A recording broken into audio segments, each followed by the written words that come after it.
You're listening to Monocle on Saturday. First broadcast on the 15th of February 2025 on Monocle Radio.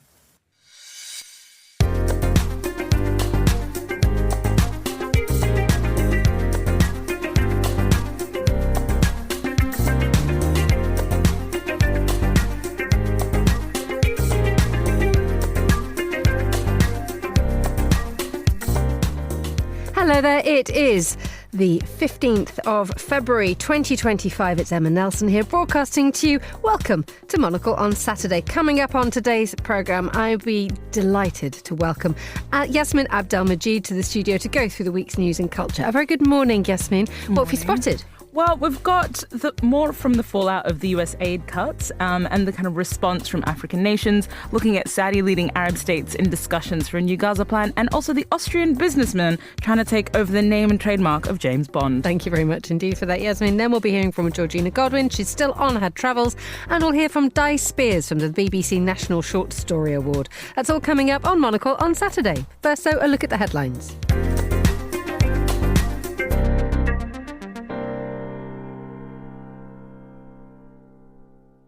Hamas is due to release 3 more Israeli hostages in exchange for more than 360 Palestinian prisoners being held in Israeli prisons.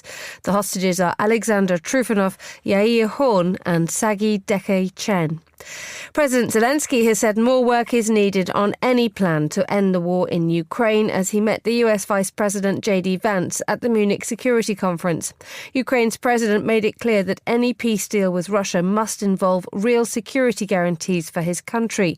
J.D. Vance insisted the US did want a durable, lasting peace, but earlier he stunned gathered European leaders with a withering attack on their own countries. Reports from Russia say a 28-year-old American man has been arrested for possession of cannabis-laced marmalade at an airport in Moscow. The Interfax news agency said he was being investigated for smuggling a significant amount of drugs. Earlier this week, another American was released from Russia as part of a prisoner exchange. Pope Francis has been admitted to hospital in Rome for tests and treatment for bronchitis. His public meetings have been cancelled until at least Monday. And one of Taiwan's Air Force's new domestically developed advanced jet trainer aircraft has crashed. The AT-5 Brave Eagle reported engine failure. The pilot bailed out safely. And those are the headlines on Monocle Radio. So, the warmest of welcomes to Yassmin Abdel-Magied, Sudanese-Australian broadcaster, author, regular voice around the microphone, and a woman who's been whispering sheep. Good morning, Yassmin. You haven't been around for a while. Where have you been? I'm just admiring as you hold your laugh in. So I've spent the last month on a small island called Fair Isle up in Shetland. For those who don't know, it is the most northern part of Great Britain, and Fair Isle is the most remote inhabited island in all of the country. It's got a population of about 40 or 50 people, mostly sheep. I had a great time. Right. I'm just looking at the pictures, and you're right. It's very quiet. Oh, yeah. What did you do? Okay, so take us through this. This is marvellous. What did you do? So, I mean, I ended up at a place called the Fair Isle Studio, and it's, this beautiful artist residency for mostly visual artists who come, Fair Isle is also really known for its birds. Right. Twitches, I think it's called twitching. I think they get quite cross if you call them that. Oh God. Not me causing controversy in the birdwatching community immediately. What I learned was when I pulled out my binoculars, which I was very proud of, the man that I was the wrong binoculars? No, he laughed at me and he said those were the binoculars I bought my 8-year-old for his birthday. So I really didn't understand the level of like binoculars can really be thousands and thousands of pounds because birdwatching is a very serious sport. But I was not there to birdwatch. I was there to write and to walk around and to gain inspiration. I did end up doing a little bit of writing, but mostly I wandered around and had conversations with sheep. Right.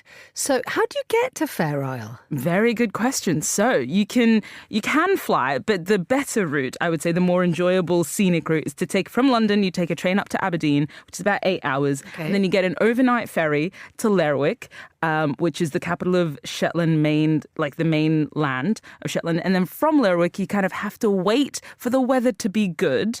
Like the wind is in the right direction and so on and so on. And then you either take another ferry over or another plane. So I actually got stuck in Lerwick for about a week because the weather wasn't good enough to travel over to Fair Isle. So you just literally had to call the airport every morning and be like, hey guys, how's the weather looking? And they're like, we'll check in at 9:30 and let you know if the wind has settled or whatever. So it's like a completely, they only got 24-hour electricity in 2018. Wow. Yeah, but the fibre optic internet is better than mine in London. Yeah, so there is that. They'll have better Wi-Fi. Loads of questions to ask you about this one. For starters, in my next life, I'm coming back as a B&B owner in Lerwick because you'll make money hand over fist. But the fact that if you only have 40 people living on a pretty tiny island, I don't know how long it takes to walk around it. It's 3.5 miles long and 0.5 mile wide. Okay, so it's about an hour then to just sort of potter across it. Yeah. And you've got 40 people. What if they have a row? Oh, the drama and the scandal this was my favorite part, right? Because you get to know everyone, and also people remember things, like, because people are there for decades and decades.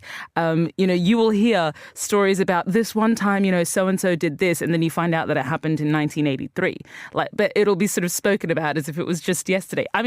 This is some of the stuff I love about, small remote communities, is that it almost feels like a different time zone. But, even though we think of it as very remote, it was in a major kind of shipping channel. And so it used to have 300 people living there, and they used to have loads of ships come through. It was a big sort of position in the war, like both wars, because of kind of where it was located. The Shetland bus was a way, like, people used to smuggle Speirs out of Norway. So it's actually got really fascinating history. On the island itself, looking at the fact that there's a bird observatory, but the internet is helping me out here, ladies and gentlemen, because my knowledge of Fair Isle was probably not as good as Yassmin's before we started here. But no pubs, no bars, no restaurants. Is that right? One shop, Emma, one school, one hall. School is also like a lovely stretch because it's two people and they're just brothers. They're just like two lovely young boys who are brothers that have a teacher. And, they also have this lovely, the Fair Isle Times, which is kind of this weekly newsletter that comes out, and you just hear about what they studied that week because, that's one of the main bits of news on the island. But no, there is one shop that opens for a handful of hours, 4 days a week, and you have to fight for the fresh fruit. Like, you just elbows out, you go for those tomatoes, because if the boat doesn't come in with fresh fruit, there's no fresh fruit. And it was an incredible time. I have not been forced to cook every single day in this manner. We live in London. One of the treats of living in London is you can get cheap food out quite easily. And then all of a sudden I was like, if I don't make food there, and light my coal fire, I will be cold and hungry. So it's all on me. And so what did you learn from this? Because obviously you said you went to reflect and maybe do some writing, but instead he made friends with sheep. But were there any sort of incredibly profound moments that happened, or did you just keep walking around an island? I would imagine it'd be quite dark as well, because we're in the middle of winter, so you'd have about 25 seconds of daylight. Yeah, very few hours of daylight. It's interesting you asked that. I think that it had quite an impact on my idea. Like, I'm at the sort of age now where I'm thinking, me and my partner are thinking about whether kids are a thing, how we want to live our life. A lot of our friends and a lot of the people around us are having kids. And so I think it was really not existential, but it really sort of made me think about, what is the life that I want to live? And, you can live on a small island in the middle of the North Sea and be quite happy. So I suppose it kind of encouraged me to think a little bit more deeply about the choices that I'm making. I'm still going to be on Monocle, don't worry. I'm not moving to Fair Isle. Can we set you up with a little radio station up in Fair Isle? Maybe. But no, it was, and also, it feels a bit cliche to be like, oh, being in nature is good for the soul. But I definitely felt soothed when I returned. So you would recommend this? 100%. I have been extolling the virtues of Fair Isle. You can look at a lot of birds, but no, I really, even just going up to visit Shetland more generally, there's something about being able to see the curve of the earth that really reminds you of, I don't know, your mortality in a wonderful way. And what's city life like now you've come back? Because you live in the middle of London. You're in the thick of it. I've been overwhelmed. I haven't seen this many people in weeks. And we're all a bit weird, aren't we? Humans are strange. Yeah, no, it's been great. Although I have already planned my trip back, so I think I've been bitten. Okay, brilliant. Thank you for that. Should we even bother with looking at the news, or should we just find out what's going on in Yassmin's diary? Let's talk about, it is the exhausting, ever rumbling problems, issues, challenges, new things thrown up by the Trump administration. You wanted to talk about USAID. Yes. So listeners might be aware that one of the first kind of actions taken was the freezing of USAID's funds and many of the programs. Obviously, all of them were kind of stopped. All of the funds were stopped. And then there was a little bit of rolling back for sort of humanitarian, like emergency humanitarian assistance and so on. But what's been quite interesting, I think, has been looking at what the fallout of that is, right? So we've got a report that's come out very recently, just in the last sort of 24 hours, about Nigerian lawmakers setting to approve, $200 million to offset the shortfalls from the US AID health aid cuts. And that's kind of mostly around vaccines and so on. But it's interesting because some of the conversations, and this is maybe one of the trickier aspects of it, is like on one hand, there is going to be, and we know that there is going to be great pain, like many of the health programs, and it's mostly health and education that this money goes towards around the world. And a huge chunk of it goes to countries in sub-Saharan Africa. Yes, there are going to be huge impacts, even in my Sudan, where I was born, Sudan, you've got a lot of the emergency response rooms, a lot of the soup kitchens and so on, finding immediately that their funding is cut. And then you have policymakers, African policymakers, that are sort of pushing to think about, well, is this an opportunity for us not to be so dependent on aid generally? Because we need to change the way that we relate to international development. And this is not me saying that secretly there's a silver lining to Trump's policies, but, it is happening. So are we going to see any of the African leaders in particular, I'm thinking, step up to the plate? Not all of the countries will have the funds to kind of fill the gap that USAID has left, but some of them do. And it'll be interesting to see whether, Tanzania, for example, Kenya are able to step up to the plate. And we're looking not just that at the sort of like the long-term prospects, but it must be, I imagine, incredibly hard to think about long-term strategy when you have just had all the money stopped. I mean, Reuters' top story this morning is exclusive. US global disaster response teams unable to deploy following USAID shutdown. It said the world-renowned US Programme for International Disaster and Crisis Assistance, the Disaster Assistance Response Team, or DARTS, they specialise in going to the centre of a disaster, such as an earthquake or a volcano, and they can get there within 24 to 48 hours. If that stuff doesn't happen, then what chance is there for long-term strategic planning by any nation? I mean, this is the challenge, right? Like we can kind of sit here and have a theoretical conversation about trying to reduce overall dependence on aid and so on. But in the here and now, what you've seen is there's been no transition. There's been no kind of weaning people off. There's been no thinking about alternative strategies. It has been just a turning off of the tap. And meaning that, some people immediately their salaries can't be paid. Some people who might have been deployed out to a disaster tomorrow are no longer able to do that because the organization can't promise the funding, literally might not have the cash flow and so on. And so it's this interesting place that we are around the world as people who aren't citizens of the United States, but who have kind of been impacted or have engaged with institutions and organizations that are funded by the US. And also, I mean, overall, you have to think that, well, who will fill the gap, right? Because these are institutions, organizations, so on, that do need to be funded, given the way that, we've worked globally to improve health, emergency systems, all sorts of things. And if it's not going to be the US, will it be China? Will it be Russia? Will it be one of the new sort of Middle Eastern, the Gulf, Saudi, Qatar, Turkey even, who want to sort of position themselves as a new region, like a strong regional power? So I think we also forget that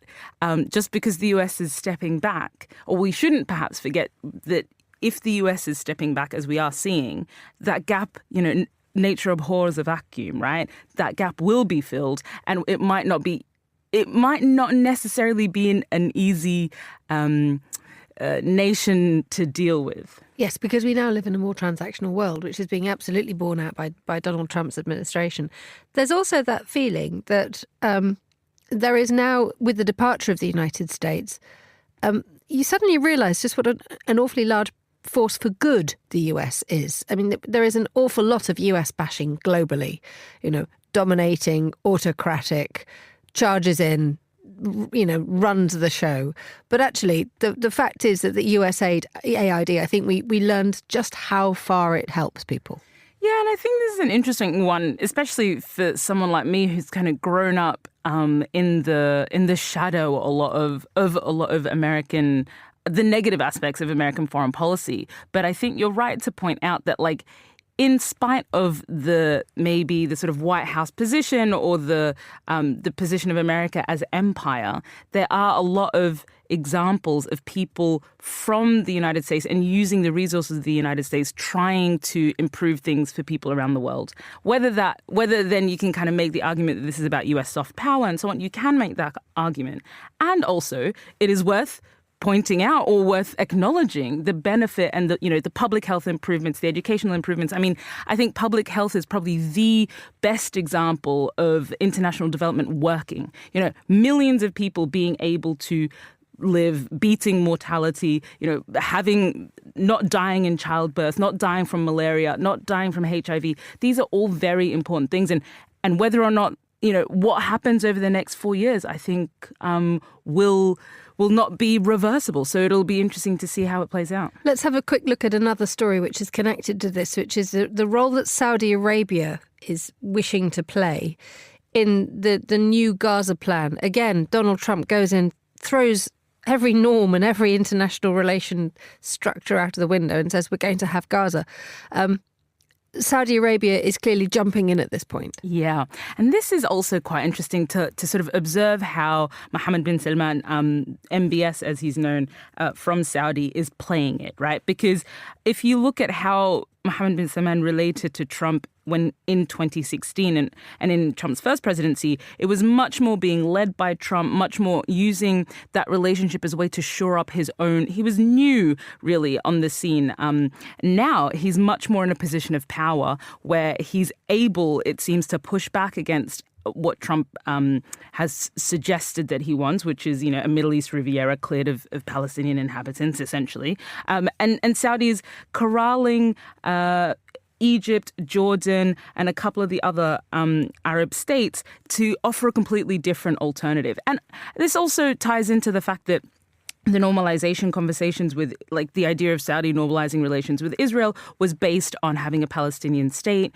And also, as much as Trump is proud, so is Mohammed bin Salman. And the idea that they had kind of had a conversation, agreed to something, and then Trump went and did something completely different did anger him quite a lot. So we're seeing this offer of what's called the Egyptian proposal, which is about forming a national Palestinian committee, not Hamas, not the Palestinian Authority, but a new committee to govern Gaza, and also, a movement towards a two-state solution. So how much traction this will get longer term remains to be seen.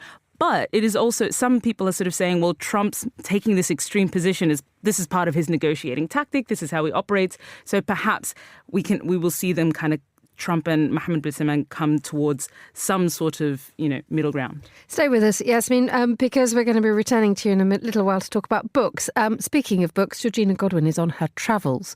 You may be wondering where she is. She's everywhere, ladies and gentlemen. She's hosting some of the most amazing international book festivals all over the world in glamorous locations. She looks amazing. She sounds amazing.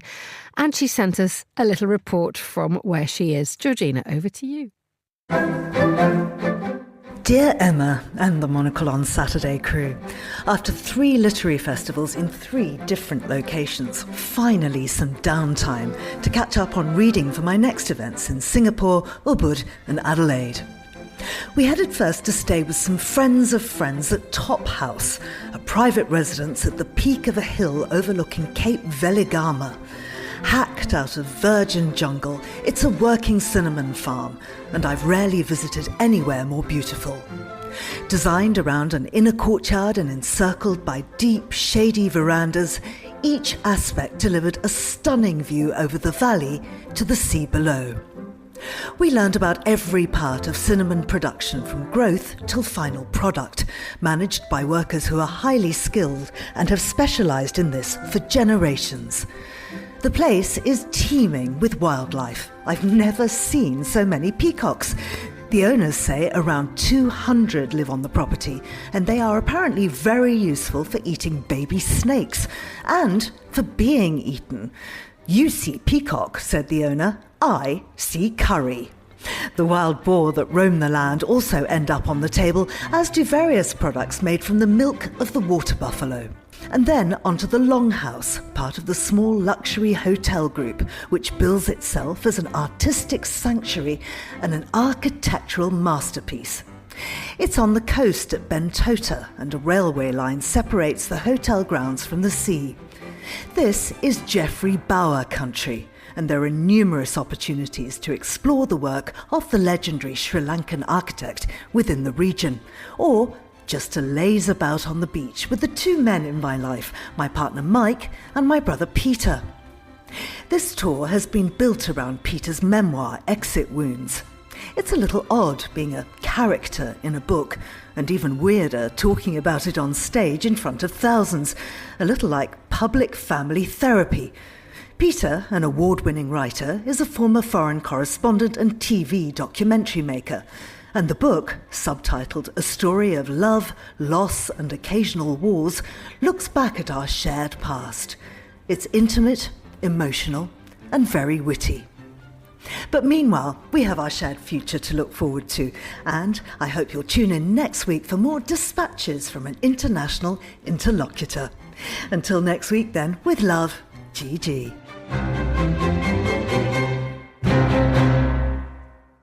Thank you, Georgina, for your amazing missive there. You're listening to Monocle Radio. It's 9:22 here in London. And let's hear now about the BBC National Short Story Award. It's celebrating its 20th anniversary this year. It continues its tradition of showcasing the very best in short fiction. Joining us now is Di Speirs, who's chair of the judges for this year's award and a passionate advocate for the short story form. A very good morning to you, Di. Thank you so much for joining us.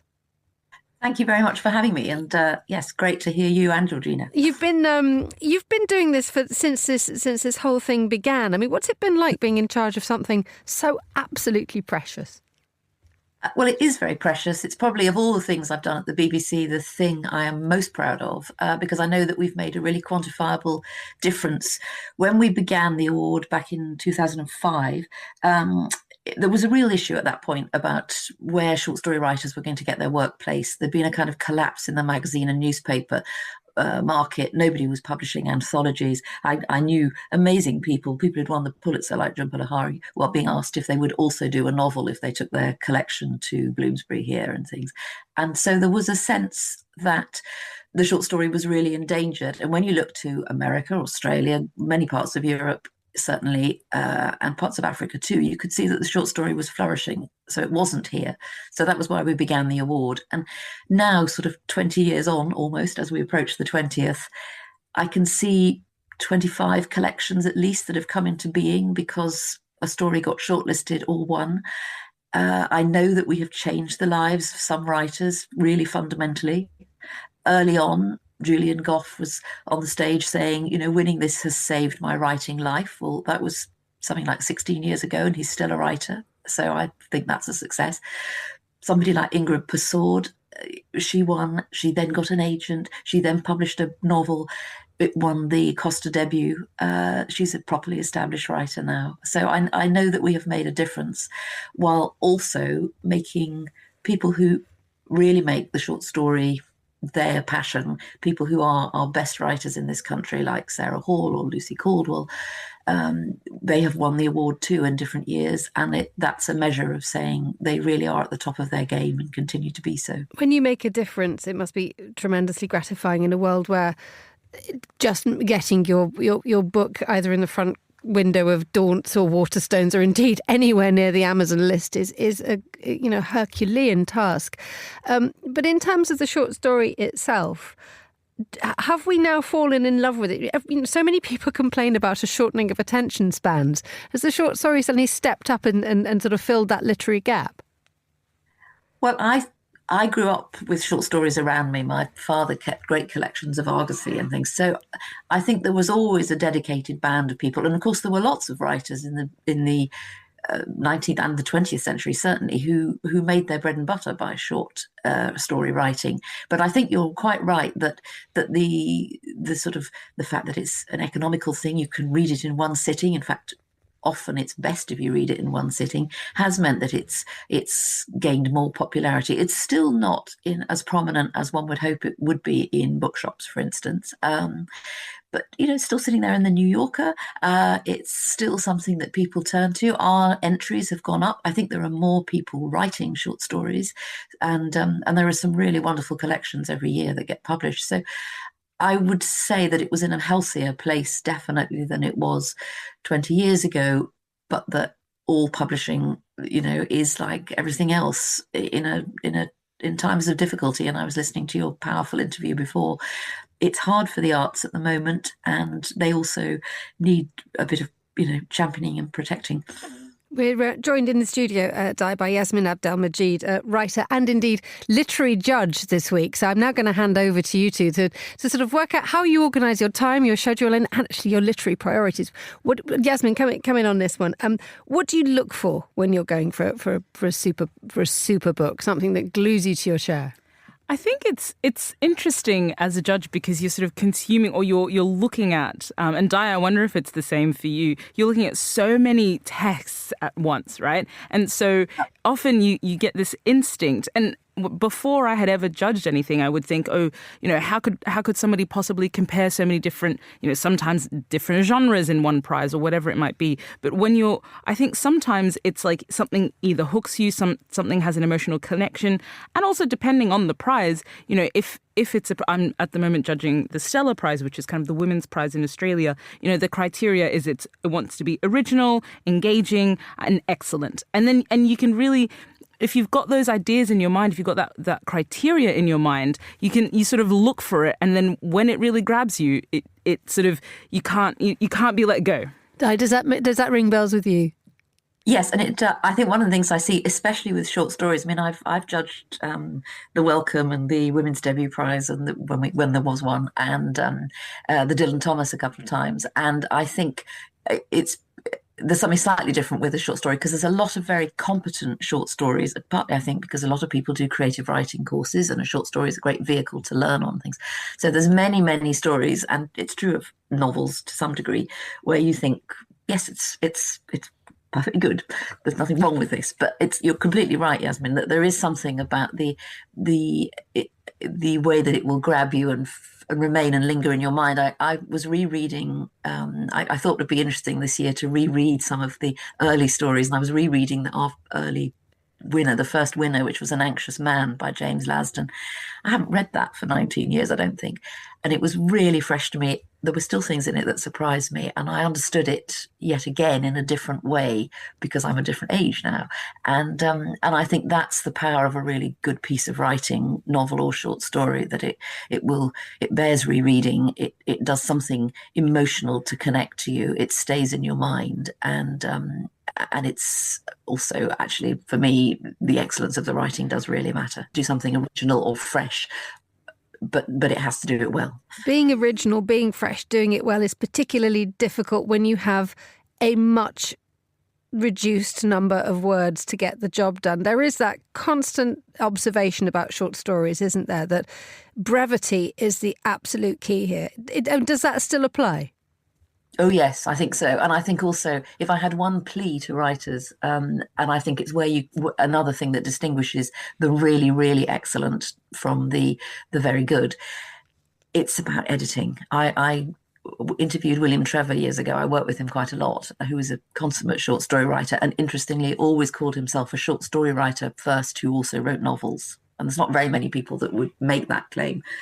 And he used to do 17 or 18 passes of a story. And I was once recording with him in a studio, And we'd already abridged the book. I was nervous about the story, and I was nervous about saying to him, it's shorter than you thought. And we've taken out some wonderful sentences. And he said, I think this is overwritten. Started cutting more. And I was going, no, please don't, because it has to be 15 minutes long for this slot. So he was still editing at that point. He could still see what could go. And you're right. I mean, it's like good radio writing, I think, actually, Emma. Brevity and clarity are two really key things. Yes, I think. And then because it's fiction, there's an emotional hook you need to. The one bit of advice I was always given as a radio broadcaster was, if you see a comma, replace it with a full stop, and that's it. And it's killingly difficult. Yeah. Yes, I'm a bit of a one for dashes in a script. Yes, cover that bit. Quite a few dashes, quite a few breaths. Who should we be excited about, Di, on your list this year? Well, I mean, we're waiting. We're open for entries at the moment. We don't. The entries for the short story award for the adults, which is for published writers only. You don't have to have published very much. It could be a poem or a single story. They close on the 17th of March.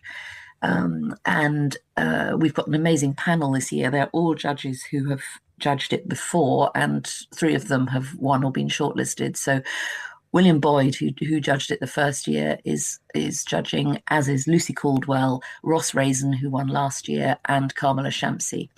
Who are all fantastic writers, and Karma's the most incredible critic, and Lucy teaches the Faber short story writing course. It'll be a really terrific panel, and I find every single year I do this, you learn more and explore more.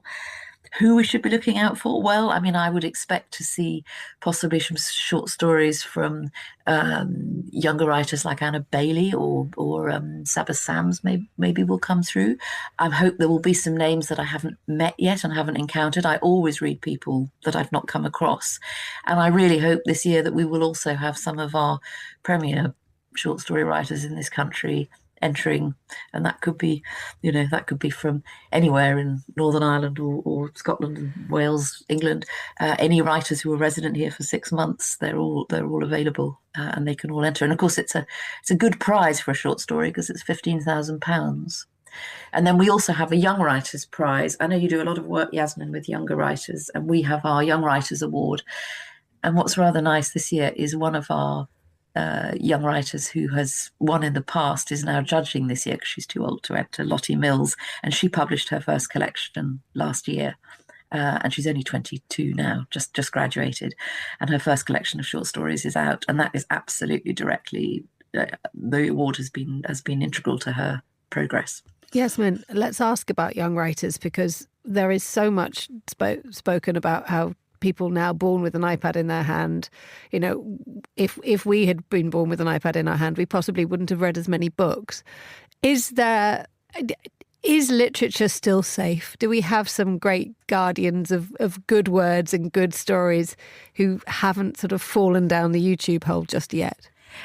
So I write books for children and for adults, and I think although sometimes we can get caught up in the statistics about how fewer children read for pleasure and so on, the truth is, by and large, book sales haven't declined massively over the last 25 years. By and large, young people, even if they might not be as many young people reading for pleasure, there are still so many young people that read.